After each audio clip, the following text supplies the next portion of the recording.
recording and setting up the stream. Stand by. You're live. Welcome to Get Married in the Smokies. My name is Ron Crivoloni. This show is an opportunity to showcase weddings and events in the area and also showcase wedding professionals. And that could mean anything and everything depending on what it is you're looking for. So I'm very excited for this opportunity. Again, I'd like to thank DDX Studios. I'm very happy to be part of Mountain Life or Mountain Fun Life family. So please tune in, comment if you like. If you know someone who you think should be on the show or you'd like to be on the show, please reach out to Mountain Fun Life or message me, Ron Crivoloni, and I'd be glad to have you on here. So I'd like to thank my official first guest here, Kelly Shipe. Kelly, welcome to Get Married in the Smokies. Thank you very much. Great to be here. Well, I'm happy to have you. So you are a harpist and you are also a bagpiper. Yes. So I'm curious, how does one get into both? Well, it's the total end of the spectrum. So yes, I started playing the harp when I was 5 years old and studied with a lady that worked with the Knoxville Symphony, and then I went on to the Conservatory of Music in Cincinnati, graduated from there, and I was in the process of being in the Miss Tennessee as Miss Knoxville, and I was looking for a really cool song to play on the harp, and so I got with Lloyd Lindrith at the Opryland Hotel, and I studied with him for a year, and that was amazing. So I had great instructors, and then in 2001, I heard a pipe band playing, and I was like, oh my gosh, it's bagpipes, and so I started my adventure with bagpipes, and I did practice. I practiced 2 hours a day for 2 years just to make it sound like it should. That's amazing. Now, I have this question because I've been to quite a few events where they've had bagpipers, and I love it. I love what it brings. But you got to tell me, how do you keep the breathing control? A lot of hot air, which they say I have plenty of.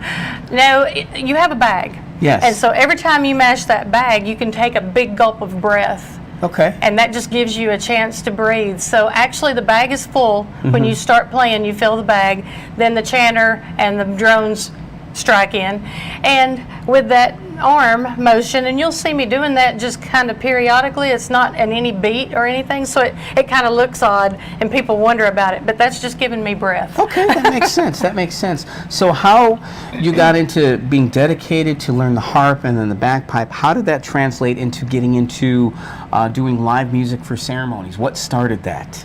Well, when I was in high school, and I started when I was 5, so that was in '65. I'm telling my age now. But when I got into high school in the late 70s, I started playing weddings. I had some people call me, and I had a cousin that I played for, and then it just snowballed. And I wish that I had kept up with everyone that I'd played, because it's been several hundreds. A few years, yeah. Oh, yes, quite a while. And so, with doing the harp all the time, with doing weddings and services, parties, and all kinds of things, the bagpipes just kind of fell into that too, and I started doing a lot of things with the bagpipes, and now I combine the two instruments. And if I'm doing a wedding, especially an outdoor setting, and it could be rustic or very elegant, either one, it just, the harp and the pipes will fit in. I use my Celtic harp a lot of times when I'm outside, and so I wear the kilt, the full dress. I saw the picture of that. Right. And so I play a 30-minute prelude with the harp, and then I stop when I get the signal that it's time for the wedding party, and I'll go to the back and I'll play for the wedding party, and then I escort the bride in, and then I stand there until it's time for them to go out, and I escort them out, and sometimes I even escort the whole wedding group over to the reception area. So it's a nice little touch. So I'm sure then you get a lot of different unique events. What's something that you got a call for that you were a part of it, like, wow, this is really cool where this is taking me? I've done so many. I've had a lot of birthday parties that have been in different places.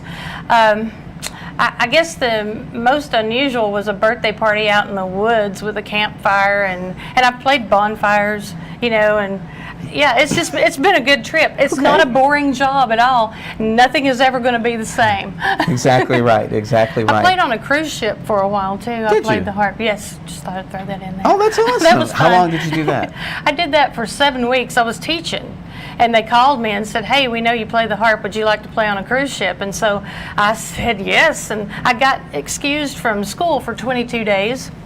Because it was for sufficient reason, and I did a big thing for the kids when I came back. But did that, and then they called me about a couple of months later, wanting me to work in Bangkok, Thailand, at the Oriental Hotel for 6 months.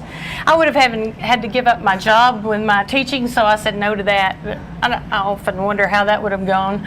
Yeah, exactly right. So when someone comes across your website or says, "Oh," what is something that you like them to know about what you offer, how you do things?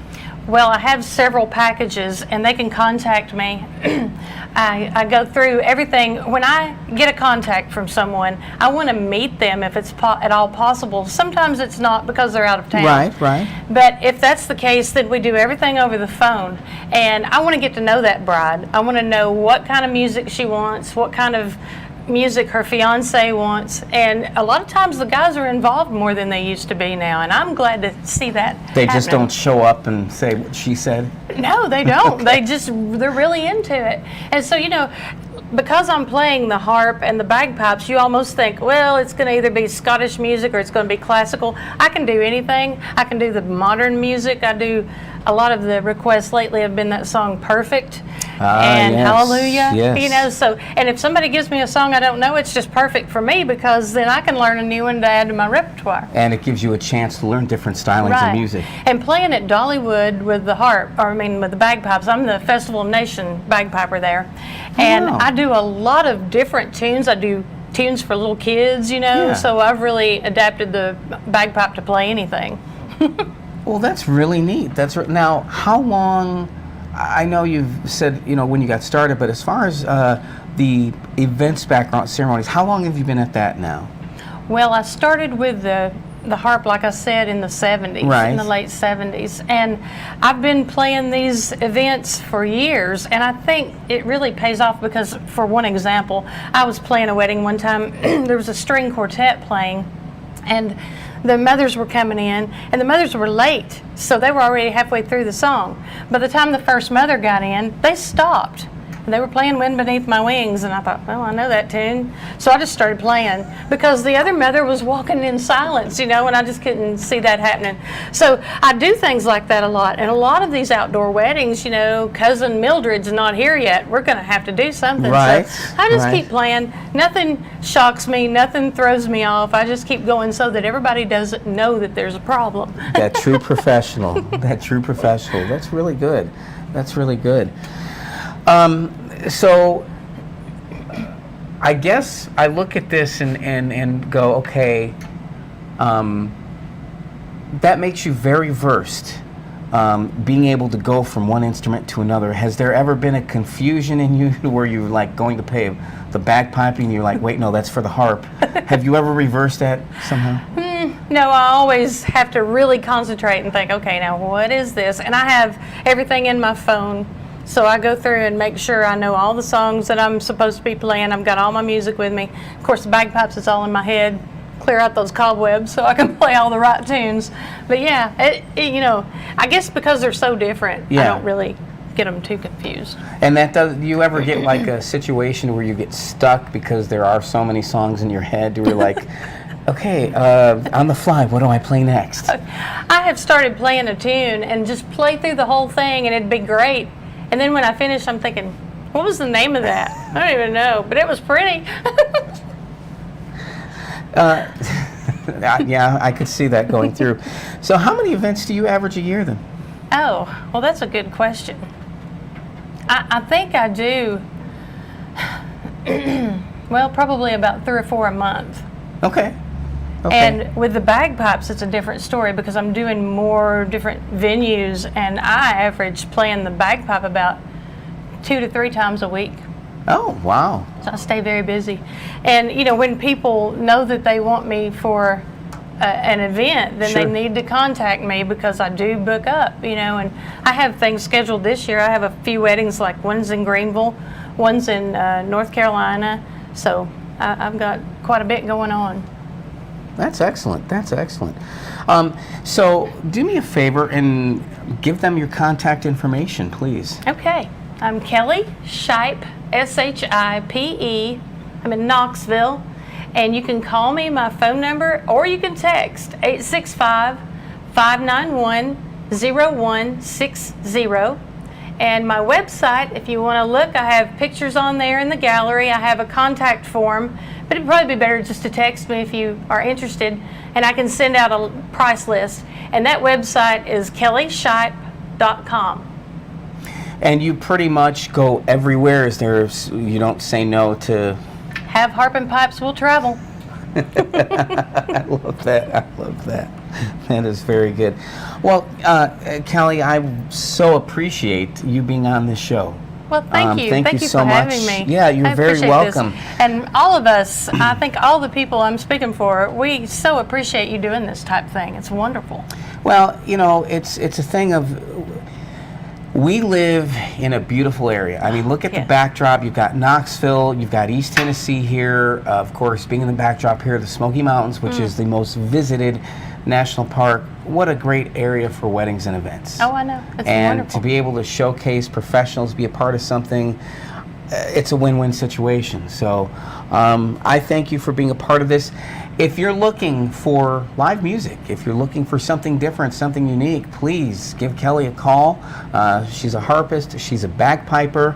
Comment on Mountain Fun Life page. Go to me, Ron Crivoloni, my page on Facebook. Make a comment. Message me. I'd love to have you on the show.